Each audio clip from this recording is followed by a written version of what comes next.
I have a rule of thumb is when I read a clause, I ask myself, does this align the investor and our company's interest? Like, are we aligned? And to be honest, I have issued term sheets and then later on, before we transferred the money, regretted that I have. In hands in my heart. So ESOPs are great. They are great for creating alignment of interest, creating that incentive. However, unbeknownst to founders, investors have very cleverly been using ESOPs to actually reduce the valuation. You're watching Next Big Wave, the podcast for founders by founders in Southeast Asia. In this episode, we're going to talk about founder journeys, growth strategies, and much more. Just to help me out, if you could like and subscribe, it would be awesome. And let's get into the episode. Cool. So, as a way of introduction, maybe we kind of go around the table and talk about our experiences, who we are, why we have experience with these clauses and what we're going to be talking about. So basically, as a way of introduction to this Next Big Wave episode, we're going to be talking about fundraising. We're going to be talking about term sheets, the pitfalls of fundraising, more specifically in Southeast Asia. And today we have two honored guests. You all know him, Sukan from Iterative, but we also have Rupam Biswas, who I was in the same cohort as him in the first batch of Iterative. So it's a great honor to have him here. He's now the general manager at Property Guru. So a lot of experience going through actually fundraising and actually selling a company. I'm Tim. I'm the host. You all know me from having built and sold a few businesses. I've gone through my ups and downs of fundraising and selling companies, so I'll try to contribute as well. Right now, I'm running a company called CubeGrade. We're focusing on DevOps. We've also gone through fundraising with Iterative. So we're, currently preparing for another fundraiser. So all these refreshers will be great for me as well as a founder. Cool. Sukan, do you want to maybe give a bit of background about who you are? You're obviously the GP at Iterative, but you've also been a founder, so you've gone through this for yourself.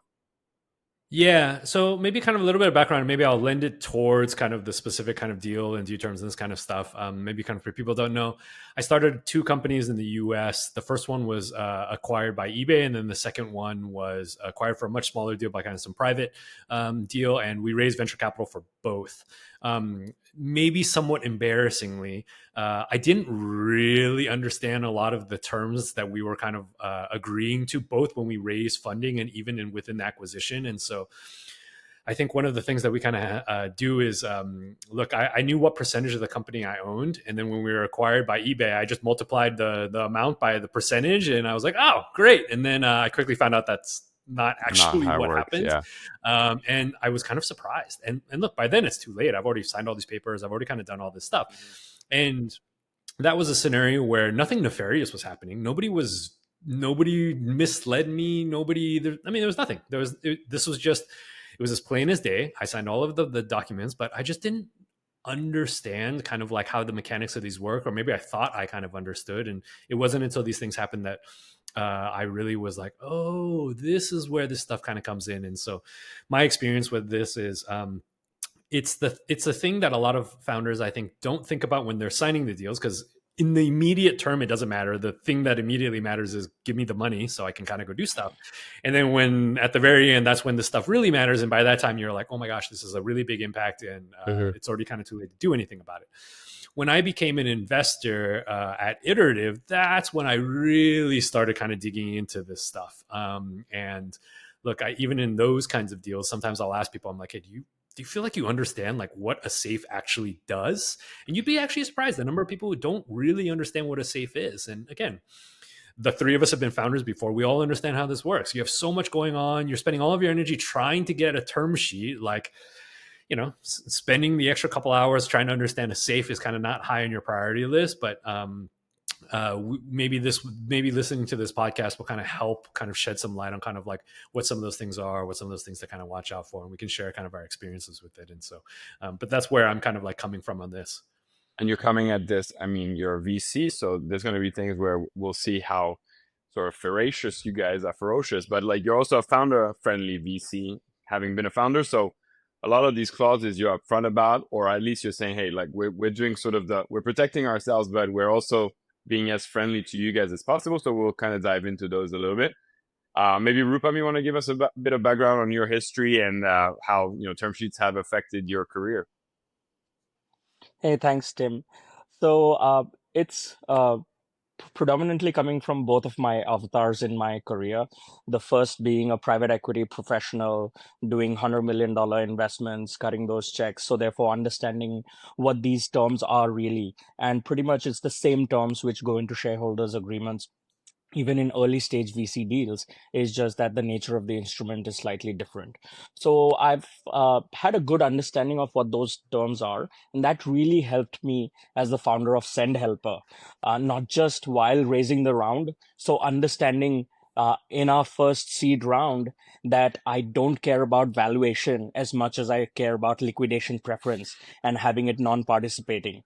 I would rather give you a non-participating liquidation preference and go down on the valuation if that's how you want to mitigate the risk. So having understood that, we made the right decisions, because what you sign in your first priced round in your shareholders agreement, everyone gets those terms or even better. So, and then it really helped me when we went through our exit transaction, bought out by Property Guru Group, listed company. You're talking to hordes of lawyers, and as a startup you can't afford lawyers, so in the beginning you have to do all of that batting yourself, and therefore understanding what really matters in those negotiations. How do you make sure that as founders, your stakeholders, various stakeholders, whether it's the founders, your employees, or your early investors, even within the investors, there are some who are holding safe notes which haven't converted. There are folks who have converted into pref instruments. How does it impact each one of them? So it really came to the fore and really helped me do a good deal for everyone. It was a win-win situation. And yeah, so today I come, and hopefully I will be able to kind of use all of this knowledge to help founders going forward as I now move on to a career in VC. Hopefully, fingers crossed, if everything works out well. And so, yes, currently I'm the founder and GM of Send Helper within Property Guru Group. And going forward, I will most likely have a career in VC and helping founders. So looking forward to actually work with founders in the ecosystem. Very And cool. help them That's news to me. navigate this better. I'm very excited for you. You said a lot of interesting stuff, and actually you kind of segued through like some of the first points I wanted to discuss. Talked about safes, talked about price rounds, both of which have kind of a term sheet. You also talked about liquidation preferences. So one of the big 5 clauses that we're going to talk about. Maybe, Suken, do you want to get started and talk about like, what a safe is versus a price round, and how the term sheets kind of may differ between one and the other, and why one might be more useful to the very early stage founder and why others might be required by VCs along the way. Yeah, and Rupam, you guys, I mean, you guys can jump in here. You guys understand these things too. Maybe the first place I'll start is when I started doing startups, there was no safes. It hadn't been invented yet, actually. So every round was a priced round, and the reason why safes came aboard was because the biggest sticking point with price rounds is what's the price. And so all these really early stage startups, like, I mean, you have like 100 users or something. And, if I'm the investor and it's Tim's company, Tim and I are debating what the valuation of his company is with 100 users. And really it's like, we're just making up numbers, right? And that made negotiation of these terms really slow. And so Tim honestly shouldn't be spending kind of 3 months debating with me how much his 100 user startup is worth. He needs the money and needs to get back to work. And so safes were something that I believe was invented by kind of YC to kind of try to make this go faster. And so rather than having a priced round and a price associated with it, they built in cap rates. And so basically it was kind of like, hey, if you sign a safe, let's say I sign a safe with kind of Tim, and the cap, I don't know, I give Tim 250 grand, 500 grand, whatever. And the capitalization rate basically says that converts at whenever he raises a price round, but it can't be higher than 5 million. And so if he raises at 3, then my 500 converts at 3. If he raises at 6, then I get 5. And so it builds this kind of like ceiling into it. And then there's other mechanics where there's like discounts. So it's like, okay, there's a $5 million cap, 20% discount, some of these kinds of things.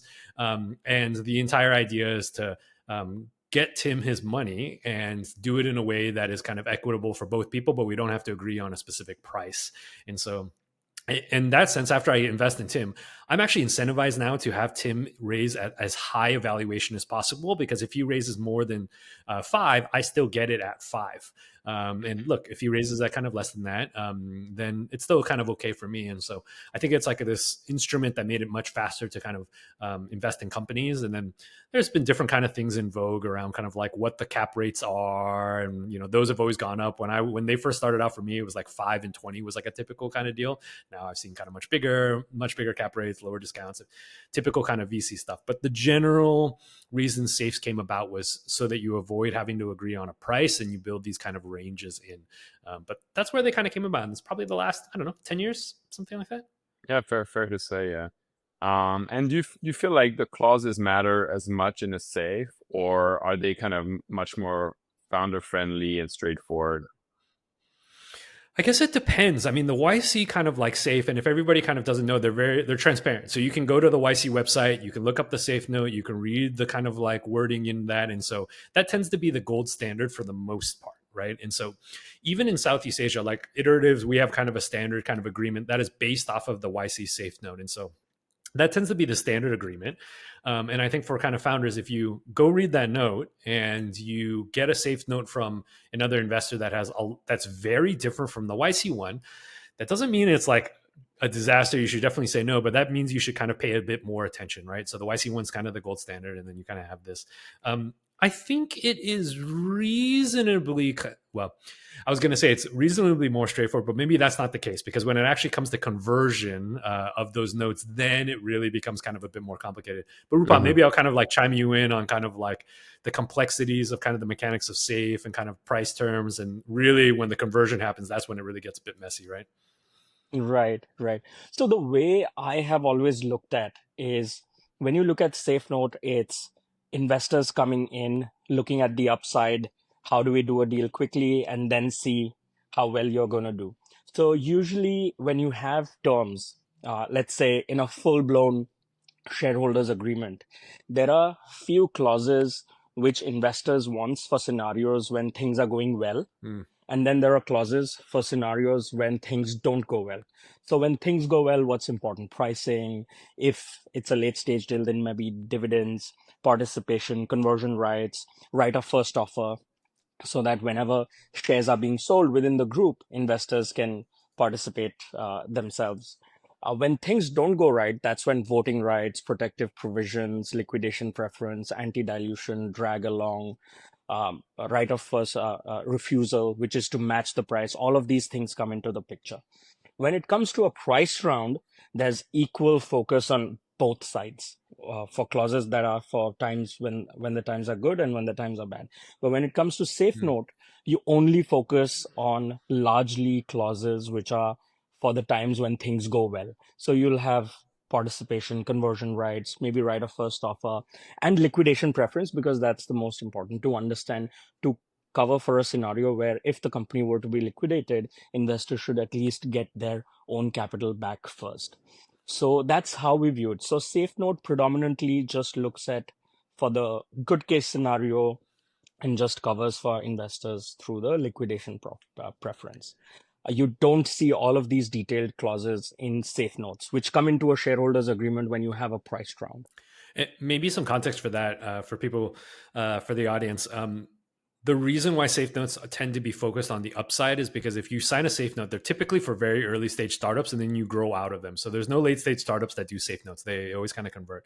And basically, if you are a startup where a safe note is appropriate and things go bad, the startup basically just stops. There's no reason to have downside protection, right? It's like, okay, the startup is probably going to kind of like die. And so there's kind of no reason to kind of worry about any of that stuff. And so that's why it's not there.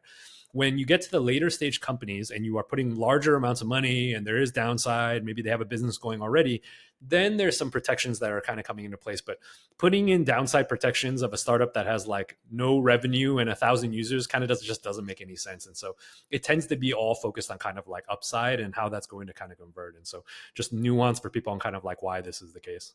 Right. Like they say that for early stage investors, it's the home runs that matter. Strikeouts don't. And therefore, it's surprising when across the region you do see early stage investors just going hardcore on downside protection, Yeah. but you're not doing that instrument. You're doing early stage equity investment. So it should be all about the upside. Yeah, and maybe that's something that worth kind of talking about. That is one of the things that surprised me about Southeast Asia kind of investing relative to kind of San Francisco ones. There's much more focus on downside protection, especially for the early stages here than there is kind of in San Francisco. My hunch, and again, I'd be curious what you guys think about this. My hunch is that a lot of the investor ecosystem, I mean, the ecosystem as a whole is relatively kind of young. We have a lot of investors who are used to investing in maybe kind of PE deals, micro PE deals, but kind of traditional businesses. And if you're investing in a traditional business, then the downside protection makes a little bit more sense because there's a business, an ongoing business, it generates cash, all of this kind of stuff. And as an investor, you should have your kind of share of that. But I think a lot of times these investors are maybe kind of more traditional business investors, and they are basically just mapping those kinds of deals over to kind of a startup, and they're a little bit kind of less appropriate for kind of like early stage startups. But that's always been my hunch. But I've actually never talked to anybody about it. Have you guys ever thought about that? Do you think that's what's happening? I think so, because the nature of terms have also changed significantly. So I think post 2020, and we can line it up with Iterative's arrival, but there are more and more international investors, global investors giving out term sheets in the region, and I have seen that move away from onerous terms gradually. Things are improving, and because earlier 2x, even if it was a non-participating, 2x was the norm. Everyone would get a 2x non-participating at best. And participating liquidation preference was the norm. And gradually participating is disappearing now. And I mean, the first time we got our iterative term sheet, we saw 1x liquidation preference. Wow, let's sign it, right? But now gradually 1x is becoming the norm. And what has also happened is since 2020, we've seen lesser number of good quality assets or startups being funded by the same amount of money.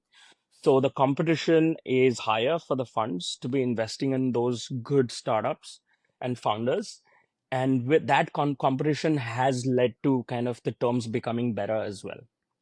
But if you are a founder who's struggling and you get a term sheet from not so, let's just say, forward-thinking investors, then the terms are still as onerous as what we've seen recently in the media as well. Do you want to explain liquidation preferences? And we were alluding to this, Tim, but maybe Rupam, just explain what is 1x, what is 2x liquidation preferences? Right. So the easiest way to talk about is there are two types of liquidation preferences: participating and non-participating. When it's participating, it means that whenever there is a sale of an asset or the sale of the company, and the company is generating cash which can be returned to the investor, to the shareholders in general, investors first stand in line and take a certain amount of money. Once they have taken that agreed amount of money, then they come in again and then say, whatever is left, according to my shareholding, again, I'm going to take a portion of that money. So essentially, they're double dipping. Therefore, it's a participating preference. They participate twice. In non-participating, it is the investor's choice whether they want to stand in front of the queue, be the first in the waterfall, take the agreed amount, and then out of the system. And then whatever is left for the folks who are now remaining in the cap table according to their proportionate shareholding. So that is non-participating. Now, in typical norms, liquidation preference, when it's participating, double dipping is obviously bad for founders. It's the worst for employees because they are usually last in line. And really, I believe as founders, our first duty of care is to our team. I feel it's a debatable point, yes. To your investors, customers, yes. But as a founder, uh, it is for your team, and double dipping with participating preference really hurts them. Now, when it comes to the liquidation preference itself, whether it's participating or non-participating, usually the sum is a multiple of the amount that the investor has invested. So liquidation preference might be 1x, 1.5x, 2x. And again, anything more than 1x is bad for you.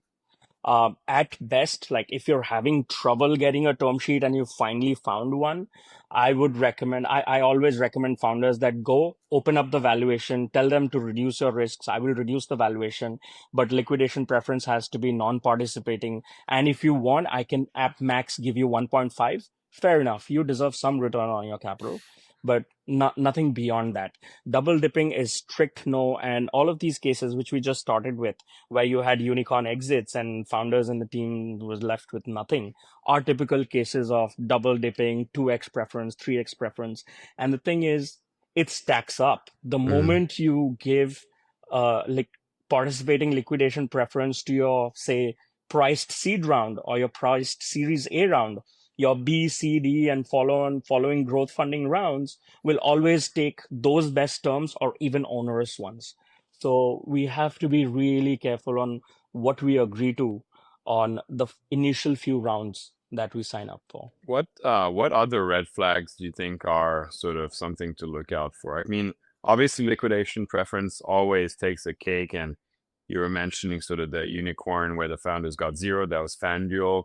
And liquidation preferences was probably one of the things that messed them up the most. But there are other things that I quantify as like the big 5 clauses to look out for: anti-dilution, board control, founder vesting, which was another issue with the Zipcar founders, how that affected them, and then the no shop sort of exclusivity clauses. What else do you guys consider a red flag and something to look out for founders who are raising outside of the YC iterative ecosystem? I mean, those are kind of some of the big ones, right? So I don't know, maybe we can each pick one that we particularly kind of like think is a little bit kind of onerous, and we can talk about that. Like the one. And there's. Go ahead. Sorry, Sukan, go ahead. No, the one I was going to pick was I think anti-dilution is really bad. That's crazy. That one is like wild to me, right? And so maybe I'll pick that as my one. Anti-dilution, for everybody that isn't there. Let's say I invested in Tim's company. I have invested in Tim's company before, and typically, let's say I invest $500,000 for, I don't know, 20% of Tim's company. I'm making all these numbers up, right? So let's say I kind of like do that, and so I own 20% of Tim's company. Okay. Rupam comes later on and is like, okay, I want to invest in Tim's company.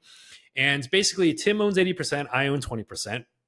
We can't fabricate shares out of nowhere. It needs to either come from Tim and I. And the typical thing is we both get diluted equally relative to our kind of like shares, right? And so we share the burden together to bring Rupam on because we think it's the right thing to do. Anti-dilution is for investors that kind of have it, and this one always kind of boils my blood a little bit. In that case, Tim is the only one that's going to be affected by bringing Rupam on. I do not get diluted in these cases. And so we're not kind of doing these together, which I think kind of isn't in the spirit of like Tim and I working together and kind of like caring about his company together. We should kind of like bear this kind of like together. Tim is the one that kind of like has to bear the brunt of it. It also means Tim gets diluted more faster because I don't get diluted. And so I think this case is always, to me, just like anytime there's anti-dilution like this, I'm a little bit like, ooh, like that one is kind of like, that makes my ears kind of perk up quite a lot, because I just think investors should share in dilution as we're kind of going down, right? And look, if Rupam is coming in, Tim and I are both going to get diluted. Let's say I want to keep my percentage to be 20%. I should put more money in, right? Yeah. And then great, Tim is like, okay, cool. You're putting more money in. You're being supportive in this kind of stuff. And so as a VC, it does matter to me what percentage of a company I own. And I think the right way to kind of keep that is I basically put more money in, right? And that's always kind of felt like the right thing to do, not have this kind of anti-dilution kind of thing where Tim is the one kind of having to take all of the dilution. And so that one for me, I'm like, oof, like that kind of boils my blood a little bit. But you guys feel similarly? It sounds like it. I mean, I saw your reactions when you guys were. I mean, no, that makes no sense to me. And the way I look at it, I have a rule of thumb is when I read a clause, I ask myself, does this align the investor and our company's interest? Like, are we aligned? Or is it skewed to one or the other? I mean, if it's skewed towards the founder, I'm not going to complain. But usually it's not. It's skewed towards the investor, and that's where the negotiation happens. And my biggest question is, I understand from a financial perspective, they're trying their best to make money, right? But at the end of the day, they only end up making money if the company is successful, has a great exit, founders working as hard as possible towards a common goal. So why not, start with that and avoid having to, create this painful negotiation process? Because it is venture capital after all. If they want to invest with all these risk parameters, there's other types of investments that are very in line with that. So when it's venture capital, I always assume, you're trying to build something with founders who are going to take that money and turn it into more. So why not align 100% with their incentives? That's usually like what boils my blood, but also how I interpret and analyze every clause that I read. Yeah, and Tim has a good. I think what Tim said is a really good shorthand for actually all business dealings. Just look at what the incentives are, right? So, and just think through the cases. Where are the cases where Sukan as an investor is going to benefit, where I don't benefit? Where are the cases where I'm going to benefit and the other person is not going to benefit? And you don't have to kind of just take people at their word and their goodness of their heart, right? You can just look at how the incentives are structured, and more or less, at least in capital markets, people are going to kind of act in accordance with what the incentive structure is. So getting this right really matters. By the way, I also don't feel this way just because I'm like a good person who cares about founders, which is all true. The long-term thing, I think that why this is important is if I invest in Tim's company, I want Tim to be as committed to the company as possible. I need Tim to do a really good job. Tim is, again, I believe Tim is a morally upright and standing person. He's going to try to do a good job. But like I said, I'm not going to rely on that. I'm going to rely on the incentive structure. If Tim owns a significant portion of the company, he is going to continue to be invested in this company. He's going to work really hard for it. So I want Tim to have a significant ownership of the company at every stage of the company's life cycle, because at the end of the day, that's going to increase my share. Now, on some level, owning 10% of a $10 million company is not nearly as good as owning kind of like 5% of a $100 million company, right? I'd rather own 5% of 100 than 10 of kind of 10. And so, I want Tim to go for the 100 million. And, if I'm owning 5%, that's okay. And so, I mean, look, I do think it is kind of the like right thing to do, but even if you're not going to take the moral kind of stance, it actually, I think, makes kind of like good business sense long term. And if Tim has too little of the company, Rupam comes in later and he's like, Tim owns 20% at Series A. Rupam doesn't want to invest in the company because now Rupam is worried that Tim is not going to be kind of invested. So I do think sometimes investors are maybe for a lot of these kind of thinking a bit short term, where they're like, hey, how do I get the best deal here? And not thinking about kind of like, hey, how do I get involved with this company and then have kind of like good long-term kind of like relationship and outcome with the company. These are not, as people in the Valley are kind of fond of saying, these are not kind of single term, short term games. These are very like lots of different terms over a long period of time, and you need to kind of pick strategies that accordance with that. So, yeah. Yeah, I think on that same point, right? So first thing I tell founders when they come with these terms saying that, hey, an investor has offered me these terms and he doesn't want to get diluted. So the first suggestion is they don't know what they're talking about. Investments don't work that way. Run away. Do not sign up with these kind of investors ever. The second thing which I tell them is you can go back and negotiate and tell them that this clause, if I agree to, is going to be a company killer and your investments are going to come down to zero, because no future investor will come in saying that why should I come in and get diluted when this investor sitting there is not getting diluted. Add on to the fact that founders are not going to be aligned anymore because they hold such little stake. So this is kind of, it should never be in a term sheet, right? You should never agree to it. But there are certain scenarios where anti-dilution from an investor's perspective is a fair thing to have, which is to say that if today I invest at a $10 million valuation and in your subsequent rounds, you are investing at, you are getting a subsequent down round at say $5 million, right? At half the valuation. Now, as an investor, I am facing a double whammy, right? So not only is my current value of shares gone down to half, I'm also going to get diluted by this new investment round disproportionately. So there, it's a fair ask when investors actually say that, hey, we're going to have a weighted average anti-dilution formula, which is to say that we're going to take into consideration how much money you raise at this lower valuation. Then we'll take our previous investment and this valuation, come up with a weighted average price so that our dilution is not disproportionately lower. And therefore, it becomes a fair clause that an investor asks for. However, even in that, it's an unfair ask from an investor when it's a full ratchet anti-dilution, which is to say that, hey, even if I sell one share at $1, all of your previous investment converts at $1, which is again not fair. You have to take into consideration how much money have you raised, at what kind of valuation, come up with a weighted average price, and then kind of apply the anti-dilution formula, which is fair enough. And sometimes this same anti-dilution is also confused with the pro rata anti-dilution rights, which is effectively pro rata rights to kind of participate in any subsequent round so as to maintain the investor's stake, which is okay as well, which should be okay too. So broadly, those are the areas that founders should be aware of on anti-dilution, I feel. And pro rata rights for people, that's basically what I was talking about. If Tim raises another round, I want to keep my percentage, then pro rata rights is basically I have the right to give Tim more money and then keep that percentage, right? That's you all. have to pay. Yeah. Pay to play. You got to pay. Yeah. Cool. That's true.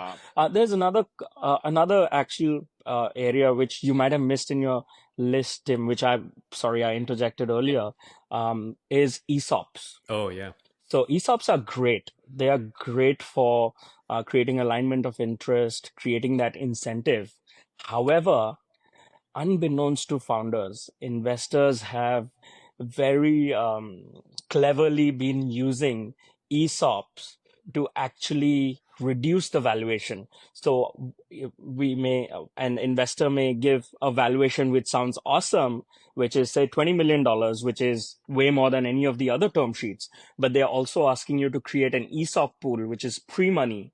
So there's a hidden cost to creating ESOP pools, which are way beyond your current requirement and actually brings the effective valuation down.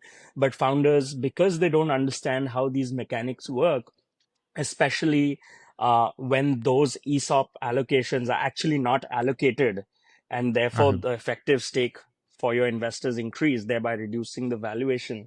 And that is one area where it's a hidden cost. We can cover it at a later point as well. Maybe but founders should understand. Maybe give a simple example of what that is, because you read about it, you hear about it, and in Southeast Asia, it's even more odd because most employees will not want or care about ESOPs, but most VCs mandate it. So can you walk us through the scheme that you just described, like maybe with a few numbers to help understand? Yes. I'll try to give an extreme example to actually show the impact. Now, a very simple example would be, let's say there are 4 founders, and it's a very simple situation where there are, say, 4 founders and say 3 founders and 1 investor. So there are 3 founders who own, so investors trying to invest 25%, trying to get 25% stake in this investment round, right? And the 3 founders have 25% each, right? So now, let's say you have 3 founders, 25% each, 4th investor, 25%. Now a new investor comes in and says that, hey, I'm going to take 20% stake in your company. So if there is no ESOP pool creation, right, everyone becomes 20%, 20%, 20%. 3 founders, investor 1, 20%, new investor 20%. However, say this investor also says that you have to create a 20% ESOP pool, right?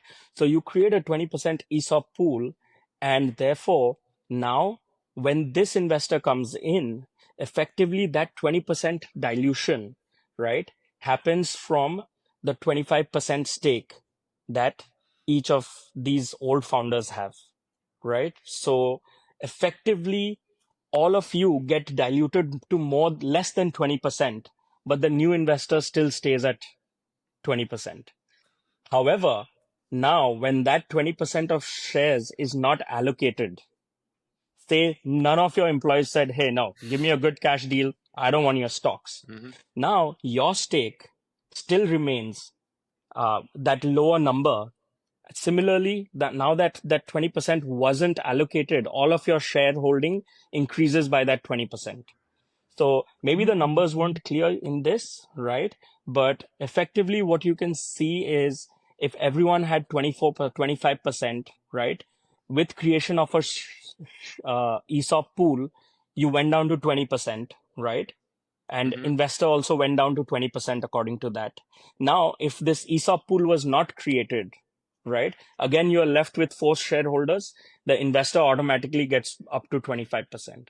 So if your ESOP pool is not to the amount that is going to be fully allocated, investor in this case is telling you that I'm getting 20% stake, but actually he's getting 25% stake. Yeah, the returned So ESOPs during an exit event, basically.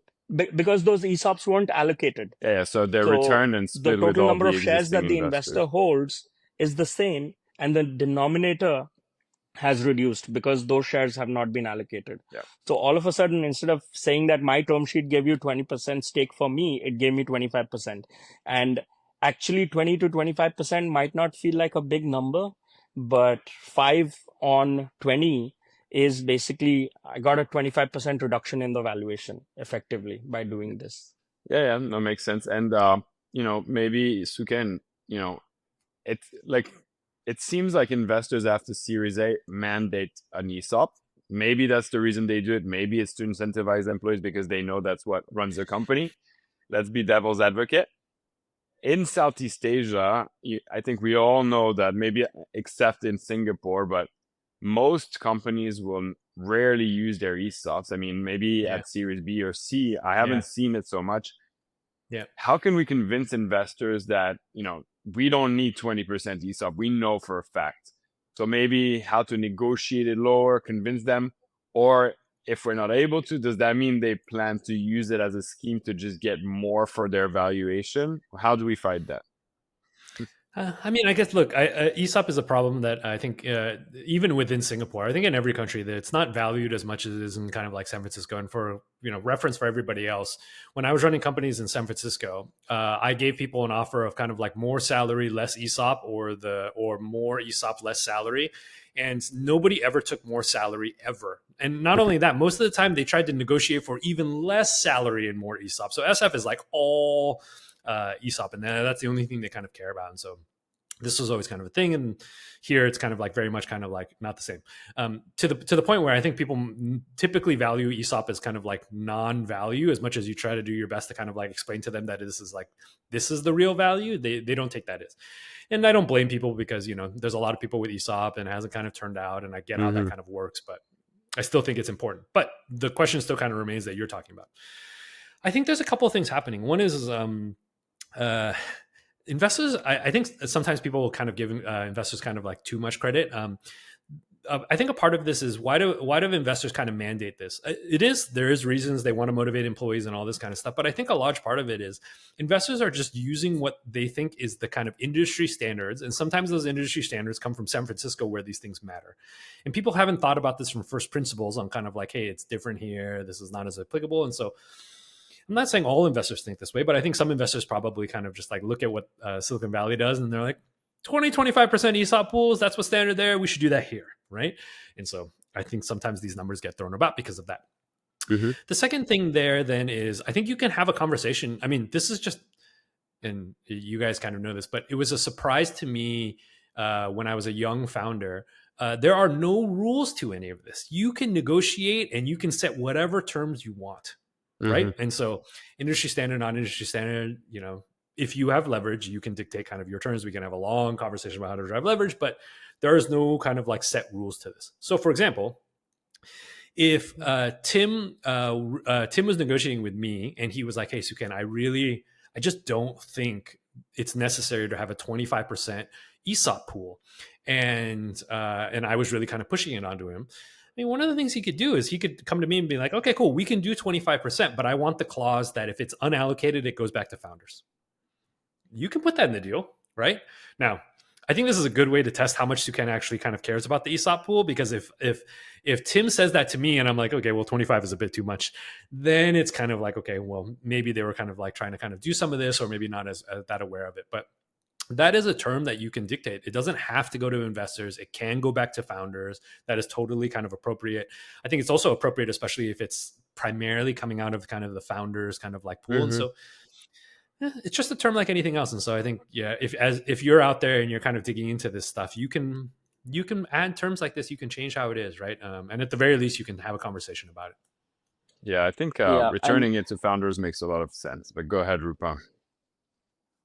Yeah, so the way I have told founders to navigate this as well in the past is to tell them that, look, if investors insist on 25%, the same thing as Sukan said, but you tell them that, okay, then this dilution has to be post-money, not pre-money. Because then it's 25% if it's post-money, right? Then it stays intact at 25%. Are you okay with it? It's the same thing as giving the stake back to the founders, right? So the idea is, because it's pre-money dilution, investors tend to ask for bigger ESOP pools. They will not if it's a post-money dilution. And the second thing is to go to them and tell them, look, you're giving me money only for these 3 key hires in the next 18 months. And for these 3 key hires, this is the maximum amount of equity I'm going to require, right? So therefore, I do not need to create this ESOP pool pre-money to this extent. And I just need this specific, because these are the 3 key hires I need. And you agree. And that's what you are funding right now. Hey, Tim, I have a question for everybody that I'm curious about. I think if you have a lot of leverage and if you have a lot of competing term sheets, you can do whatever you want, right? It's like, if Tim has 5 investors, then I'm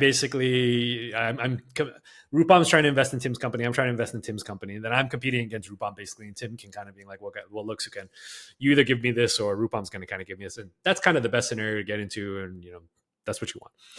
But as founders, we've all been in situations where we have one term sheet, and the one term sheet has kind of terms that we're like, don't love very much. And look, the first thing is try to go get other term sheets, right? Obviously, that's kind of the best thing to do. That's what you should do next. And honestly, getting a one term sheet typically helps you get another term sheet, because at least somebody's kind of committed. There's like a whole thing you can do there. But have you guys been in situations where it was like you got your one term sheet, there was some terms that you didn't really like, and then I always think that it's like those are the moments where I'm like sitting by myself and I'm like, do I accept this term? I really need the money. Maybe I say no, maybe the term sheet disappears and then my company is dead. And I feel like those are really the moments where you're just like, do I do it or do I not do it? Have you guys kind of been in those moments, and what'd you guys do? I mean, you don't have to go. I mean, you don't have to name names and all that, right? Yeah, I'm not going to go into details, but it's happened to me during fundraising and during an exit deal, where there were deals that I was completely against, but I was outvoted by our board, and therefore the deal proceeded, and it really screwed us up down the line. So, yeah. On my Hall of Fame of horror stories, definitely some clauses that I would have never signed that, unfortunately, when you're a founder and you have co-founders and you have a board, you don't always get what you want. And it's a vote system. And actually, it's one of those pitfalls about fundraising that's important, is like board control and how do you navigate that, etc. So yes, the short answer is yes. And just to kind of go deeper into what Tim is talking about, this is what happens when your incentives diverge too much, right? And so if Tim had the same, Tim, don't want to go into kind of specifics, but my guess is there was slight, not completely divergent, but there was some divergent in kind of incentives. And so one group of people benefits more from something happening than another group. And so that group of people wants that thing to happen, right? They're acting completely rationally from that standpoint. And so Tim originally made the point of, hey, look at incentives. You want to make sure incentives are aligned. This is the case where you really wanted to have incentives aligned so that everybody kind of is in the same boat. And then you don't have to kind of like worry as much about kind of getting outvoted because you're all going to kind of like benefit or suffer kind of the same. And so this is just an example of that. Right. So I've been in that situation quite a few times from our priced seed round. Again, that was the first term sheet we got. We just converted that. There were no competing term sheets, and we had quite a few terms to kind of negotiate. There were several non-negotiable items there, and also with respect to our exit deal, right? So the way we have always approached it is pick out those 5-6 clauses which really bother you, divide them between negotiable, non-negotiable. Like, okay, because I'm desperate for this, I could possibly live with these. So those are negotiables. The non-negotiables, right? With this, I might as well not take the money or might as well not sign the agreement. So with that, then come up with within the non-negotiables, what could be the right midway path, or which of these I could just give away.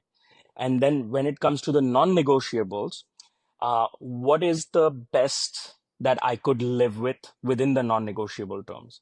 And then when we go into the agreement, we go full on wanting all 5 changed, right? And of course, most investors or people that you're selling to, even though you may not have much locus standi on this deal, they will still hear you out and give you a chance. And then there'll be a point where you will see that they've agreed to something, but beyond a point, they're like, dude, what are you doing? You have no power in this negotiation. And once you realize that this is it, then you just give away everything that was non-negotiable and say, look, for the sake of the deal, I'm letting all of this go, but this I can't live with. So I'm letting go of everything. Now it's your turn to take a few steps towards me and let me have this at least. And that's predominantly how we have dealt with. So similarly, in a seed stage deal, when it came to participating, non-participating, 2x, 1.5x, 1x, that's where we gave up. We gave up on valuation, made sure we were non-participating, and several things on our exit transactions as well. I think there are also what founders are not aware of is that besides the general clauses and terms, there are also, especially in this region, and I'm pretty sure it might be common in SF and other markets as well, that there are several undertakings that founders sign up to, whether it's to the veracity of the business model or anything else, right? A lot of onerous undertakings are signed by founders on their personal name, right? So whether you're okay to sign those or not, whether it's a fair ask or not. So some of those also come into these lines, right? Which is to say that, hey, if I expose myself to everything being taken away after this, why am I even doing this deal, right? Are you talking about like personal guarantees? There are undertakings which link to your indemnities, and under those indemnities, it basically takes back everything that you are going to receive from this. I see. So basically, the indemnities are linked to those undertakings effectively. I mean, personal guarantees were definitely something that I've never heard of anybody doing personal guarantees on kind of like startups and kind of like it's not a personal guarantee document, but the undertakings kind of imply that. People should be worried about that in Southeast Asia, though. I've heard about some of these kind of deals where there is the like personal guarantee to investors and that kind of stuff. And like that's another one for everybody listening out there. If there's anything that's like smells like a personal guarantee, then you got to dig in quite a lot, right? So look, if I invest in Tim's company, then I'm investing in the entity of kind of Tim's thing. If that doesn't work, it doesn't work. Tim and I shake hands and that's that, right? But if I invest in Tim's company and I'm asking Tim to put his kind of like personal kind of like, I don't know, money, like I guess he's responsible for kind of like some of the debts personally and all this kind of stuff. That's a very different arrangement. And so I don't know. That's not something even like I would be kind of very comfortable with. And I think founders, I don't think I wouldn't, I'm struggling to think of a case where founders should be kind of like comfortable with that. But I don't know, that's overreaching a bit, right? Like it's okay that it stops at the entity. This is why we have entities, right? But that seems like an overreach a bit. Speaking of overreach, as a VC, well, even as a founder, Rupam, are there any clauses you wish were completely eradicated from the landscape? I mean, anti-dilution. Yeah. Yeah, I feel like you're anti-dilution. anti-dilution. I think anti-dilution. I feel like anti-dilution is one. Personal guarantees, I think, is. I didn't even know that was something that we needed to eradicate, but I feel like it kind of like should be eradicated because, look, founders put so much at risk anyway. They don't. That's a step kind of like too far, right? And so Mhm. that one to me, I think, is kind of like out. Again, maybe there's no. I refrain from kind of giving absolutes, but I'm like those two are kind of like very. I struggle to think of cases where it's like I would kind of like take some of those kinds of things. What are some other ones? So I would say that for early stage, so Oh, usually for all of these clauses that sure. we have discussed, right? Tim, you've listed few. I think all of them are necessary to Oh, protect each stakeholder's interests, right? But there is the good, bad, and the ugly within that, right? So, and there are very obvious fair terms which should be there, and anything which falls under the bad and the ugly for the founders should not be there, right? So there should not be participating preference, I feel, right? If investor took a risk, as long as they're getting their 1x, it But should be fine. you kind of made a case to defend anti-dilution by weighing it, etc., for down rounds, etc. So it's just a way to de-risk these venture capitalists, which, in my opinion, if you're a VC, you're investing in a person, you did your due diligence, you did your work. yep. Should you not be completely aligned with the founder in that sense where, if there's a down round, the founder did their best job, you invested in the best founder you found, you're taking a hit as much as the founder, you're not somehow being bailed out and the founder takes more hits than you do. So you're making a case for the VC defending the anti-dilution. Suken is firmly opposed. This is an interesting debate to me. Yeah, and look, this is maybe for everybody out there. There's different kind of like stances on kind of this stuff, right? And so everybody has their own kind of like take on it and that kind of thing. I think to me, I'm like. To me, and look, there's probably disagreements even within a firm. You get Brian on here. Brian probably will kind of like is maybe more on Rupam's side, but I'm always kind of like, I kind of want to do this kind of down the middle and like this kind of stuff, right? And so, look, different investors have kind of different takes. Some are kind of a little bit more, I don't know, aggressive in one way. Some are kind of more not as much, and whatever it is. And so, I think maybe for all the kind of founders out there, I think maybe just realizing that not all investors kind of have the same kind of takes of it. And by the way, it doesn't mean that some people are kind of like in these kinds of cases, doesn't mean anybody's kind of like bad or anything like this. You just want to find somebody who kind of fits what you're kind of like looking for, right? And so I think it kind of really kind of comes down to those kinds of things. And I always feel like negotiations and deal terms is a good way to kind of figure out who you're working with here. Very easy to kind of being like, oh, this is great or whatever, right? But Rupam and I start negotiating, then Rupam learns a little bit about me and I learn a little bit about Rupam. And so I think for a lot of founders, I think and there's a way to negotiate in kind of like a friendly kind of, we're working together on this way. And I think that's actually a great way to go find out, like, is this kind of like a way to kind of like go, right? Really? But I don't know if that kind of like helps, but yeah, I don't know. I'm anti-dilution kind of doesn't work for me. I'm like, if Tim is going to take the hit, I'm going to take the hit. As long as I think we're taking the hit proportional to kind of like our stake, right? It's like, I shouldn't take 2x the hit that Tim takes, but Tim shouldn't take 2x the hit that I take, right? And so we're all kind of like, we're doing this together and we're kind of like doing that, right? And so I think we're on the same page on that. So no investor should be protected from dilution. Everyone, including founders, should get diluted equally. The additional thing which I was talking about was only in the down round scenario. Down round scenario, again, what it says is because there is a disproportionate dilution that is going to come from a down round, that disproportionate, the impact of that disproportionate dilution from the down round should ideally be covered with a weighted average anti-dilution clause, which kind of reduces the impact of the down round per se, is what I was mentioning. And I think we're talking about the same thing, where But the down everyone round gets will diluted be felt fairly. more by the founder than in this case. Yeah, why is it disproportionate? I think that's the question, right, Tim? I think that's kind of where you're going, right? So if there's a down round, Tim gets diluted by 20%, I get diluted by 20%. That seems fair to me, right? If Tim gets diluted by 30% and I get diluted by 15%, Tim gets a bigger hit than me, right? And again, we And can then all once debate on again, kind of like you're not Yeah. aligned, and then the yeah, chances of coming back from that are diminishing because all of a sudden you're less aligned. yeah. Is that what you're suggesting, Yeah. Rupam? Yes. What I'm suggesting is that from investors' perspective, it is to avoid the double whammy of the value of your stakes Yeah. reducing and also your stake reducing But Tim disproportionately. takes those hits too, right? I mean, Tim's value of his stakes reduce, his kind of valuation reduces, right?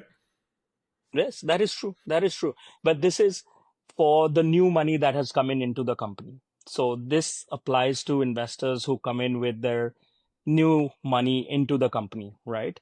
So it's a question of how much money who's put in. And according to that, you can consider. But it's a Yeah. valid point. But I at the end of the understand day, when. I think the point is don't do any down rounds. And this is kind of one of the topics I had on my list anyways. It's Yeah. raising too much money at a high valuation just because you feel you can do it, and then not being able to keep up with the expectations and raising a down round. That's a topic we can discuss now, because at the end of the day, if you can avoid that, you won't even have that debate that we were just having. Yeah, and look, maybe we kind of glossed over this, but I want to kind of say this kind of like clearly and loudly for people, because I just think it's kind of wild that this is the case. It is possible for you to be the founder of $1 billion company that sells for $1 billion and you get no money, zero, like nothing, right? Mm-hmm. And look, the reason why this ends up happening is there's a couple of reasons.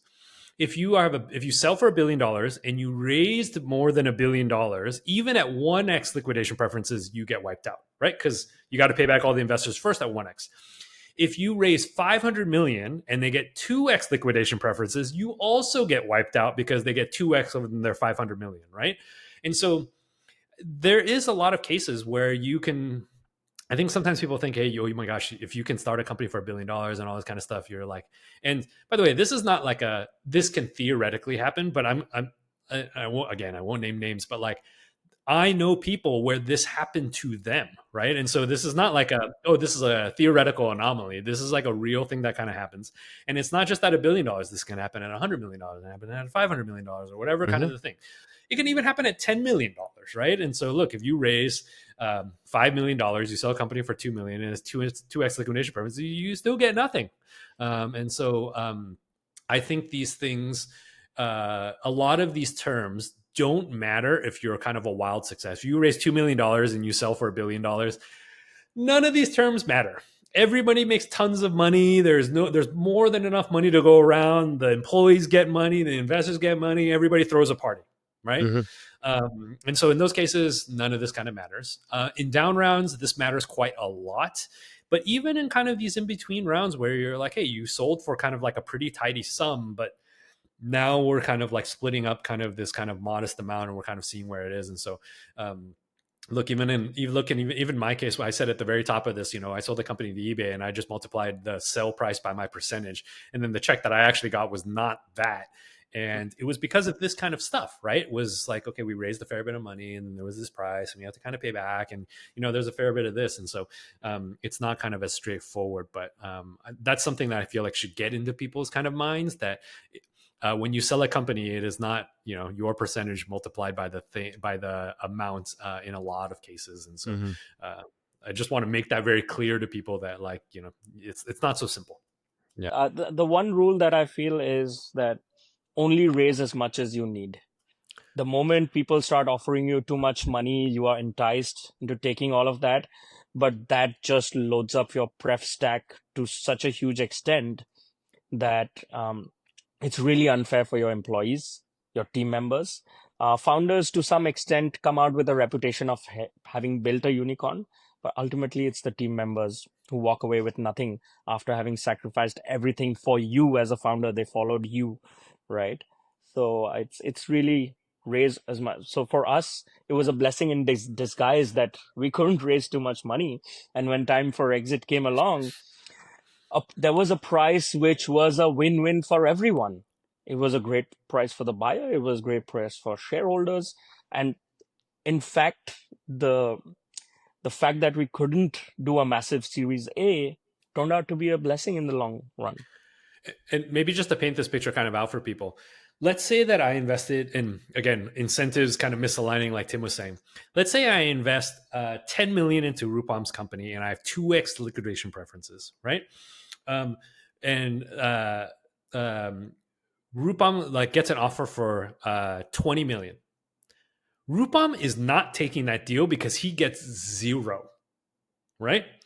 Now, I get 2x my money, which, for VC is not great, but at least I get 2x my money. And so here's a scenario where I might want to do the deal, but Rupam gets nothing from doing the deal. And so we are not kind of aligned in this case, right? And even at 30, I kind of like get my 20 and then I get kind of my equity on top of that. And then Rupam gets his bid. So I do very well and Rupam does not do kind of very well. And so if I have, if me and the other investors all have these liquidation preferences and we have board seats like Tim was kind of like talking about, and I overrule Rupam, I can effectively force Rupam to sell his company at a price in which he gets nothing and I make money from. That's completely within the law. There's nothing kind of like criminal about it or anything like that. That's how kind of the rules kind of like work, right? And so I think the thing that you guys are kind of talking about, which is the right thing, is you want to kind of raise money, kind of like you want to raise money that's according to the what's appropriate for the stage of your business. If Rupam is raising like $20 million at a very early thing, they're going to want board seats. They're going to want all of this stuff, especially if they want all of these. If I'm giving you that much money, I want a board seat. And by the way, that's probably fair, right? If I'm giving Rupam $10 million, I kind of want a board seat, right? And that's appropriate, kind of fair. But if I get a board seat and Rupam's a very early stage company and the only other person who has a board seat is Rupam, then I basically kind of have kind of equal kind of par on some of these kind of voting matters. Now, there's ways to get around this. You can have super voting. You can do all this kind of stuff, right? But there is a part of this too where you just don't want to be in those situations when it's kind of too early in a company's life cycle. It's okay later on. And so maybe that's another thing too. I mean, we can talk about this all day. There's so much complexity with it, but there are things that are not appropriate for early stage companies that are very appropriate, not only very appropriate, but like you should have for later stage companies. And I think board seats are kind of one of those. If you're an early stage company, if I give Rupam 20 grand, he should not give me a board seat at all, under any circumstances, right? And if I'm giving Rupam a couple million and I do a Series A and I'm the lead, he should give me a board seat, right? And that's a normal thing. I will try to help Rupam and that kind of stuff. And so maybe as people are hearing about terms, there are some things that are appropriate in the later stage that's not appropriate in the earlier stage. So stage matters quite a lot here. So specific to this scenario, right? So protections for founders there come like two areas where founders can protect themselves from in this scenario. One is, of course, board composition. And what do we always suggest? It's you and your co-founder. It's a three-member board, you and your co-founder, and one lead investor. And it's the biggest check. So I do a subsequent round. Say I had Series A, a seed round lead investor who'd put in a $2 million check. Now I have Series A lead investors put in a $5 million check. You go out, the Series A investor comes in, right? The biggest check pays. And that should be the board composition. Do not try and avoid increasing the board composition beyond 3, 2, and 1 investor. That way you and your co-founder decide what's best for you and the team.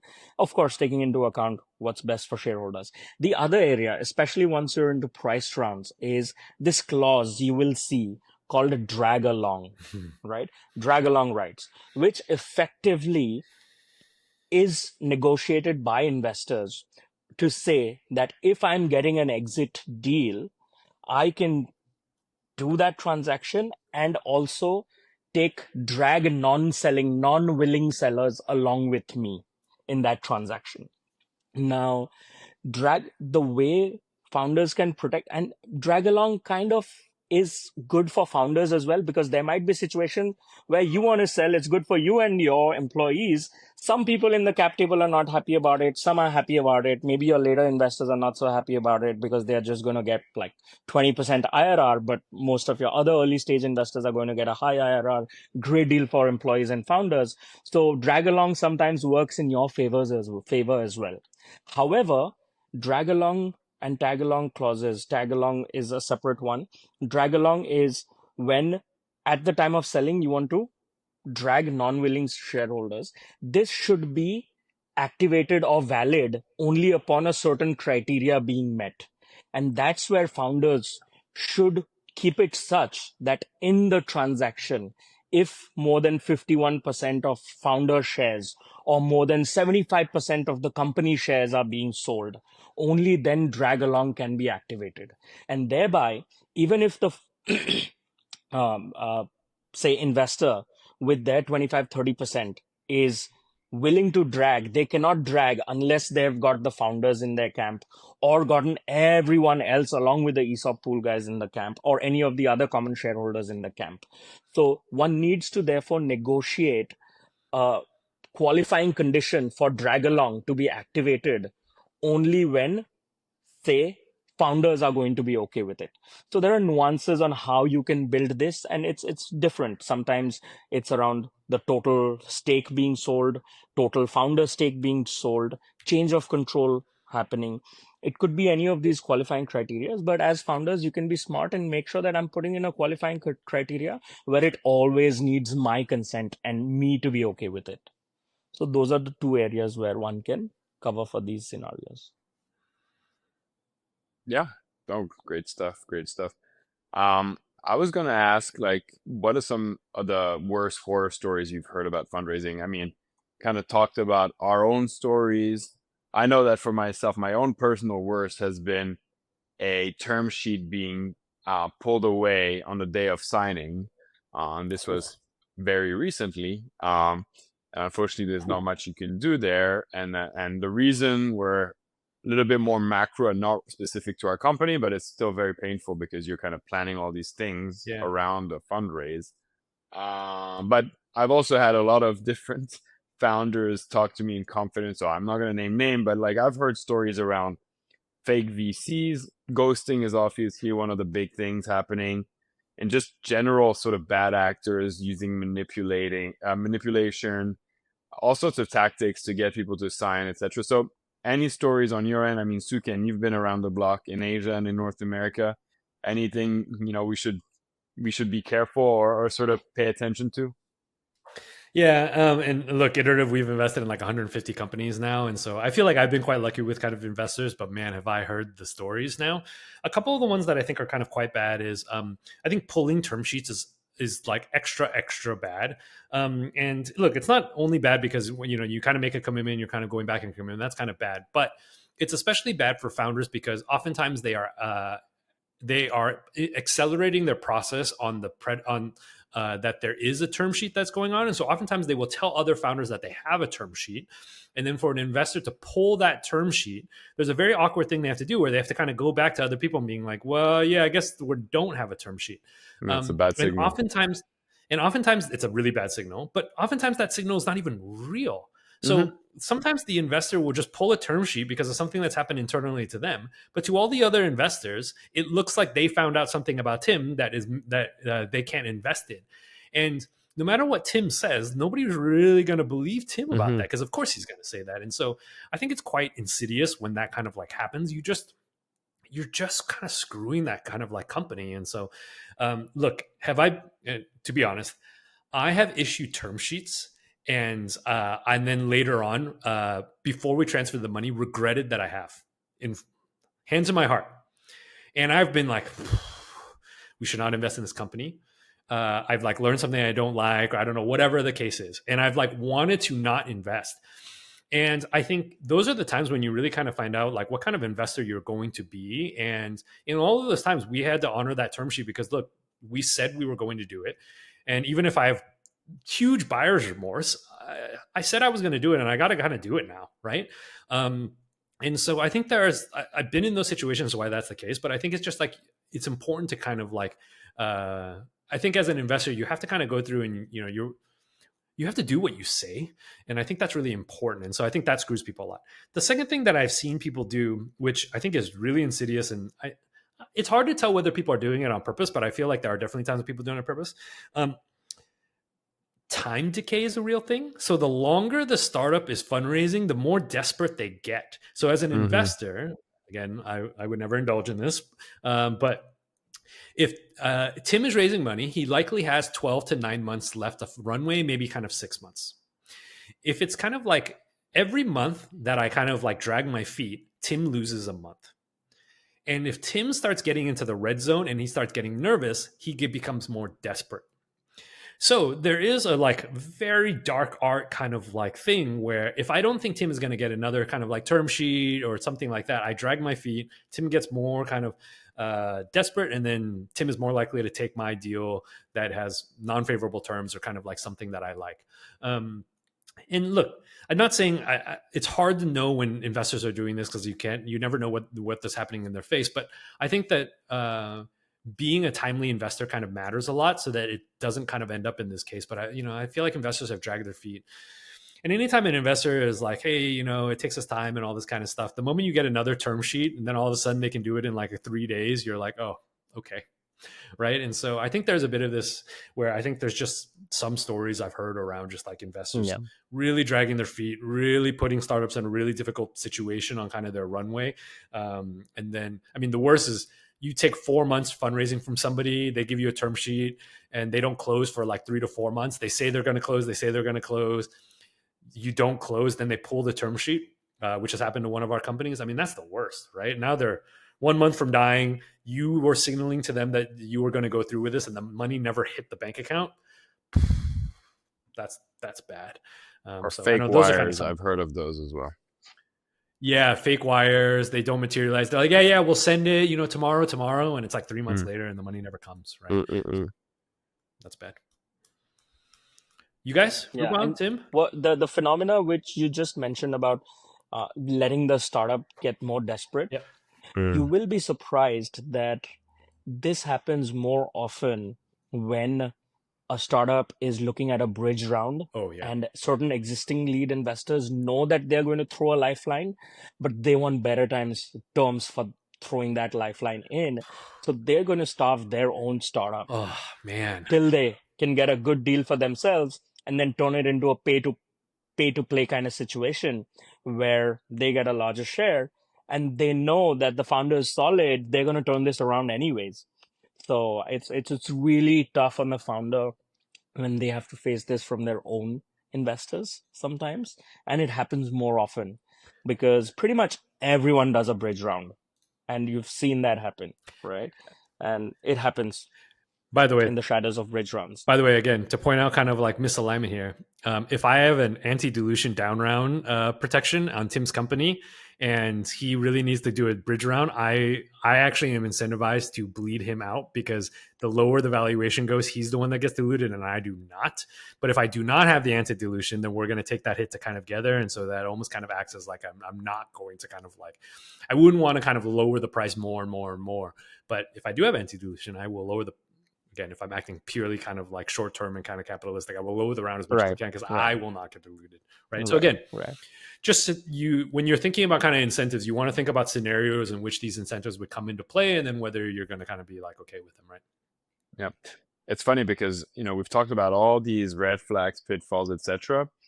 And I'm exaggerating here, but they can literally all be avoided with one thing. And it's momentum, and there's a reason why iteratives one target during the whole program is growth. It's not because they're obsessed with growth.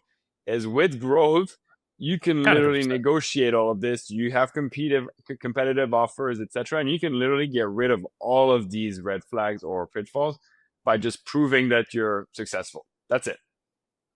Yeah, and maybe that's the thing that I almost want to take away from this, because I do think it's important to educate founders on all of these terms. They should understand, they should do all of that kind of stuff.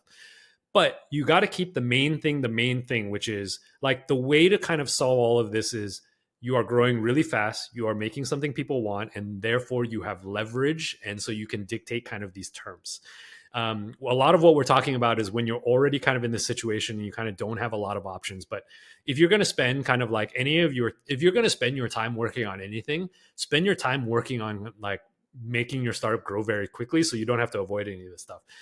If you find yourself in these situations, which by the way, it happens, then I think it makes sense to kind of dig in. But to Tim's point, which is the right one, like the best thing it's like preventative medicine is the best medicine. Like the best way to kind of avoid all of these situations is to just grow really fast, and you won't have to worry about Build this. FOMO. Liquidation preferences, dilution. You don't got to worry about any of this stuff. And so, Mm-mm. Tim, that's totally the right point. Cool. Rupam, any closing words from you? Well, again, it's if things are going well, you are in demand. You will get the best term sheets, anyways. But I think from founders' perspective, one should always look at each of these terms on how it affects each of the stakeholders across timelines, right? Under various scenarios. It's important that founders understand that most first-time founders don't. And I would say that highly encourage founders to actually talk to their existing investors, make friends with other founder friends who've done these rounds before, have a cup of coffee, understand these terms, and kind of see what's par for the course, right? What's fair, and agree to those, and try to close deals quickly so that you have a good understanding as a founder of what's negotiable, what's non-negotiable, what's important to me, what's important to my founders, my other co-founders, and how do I protect my team? How do I make sure that my early investors are protected? So all of those things become clear to you, right? And then you know you have a preference for what's negotiable, what's non-negotiable. I think the other one of these clauses which we did not discuss, and it's prevalent in Southeast Asia, and which I absolutely hate.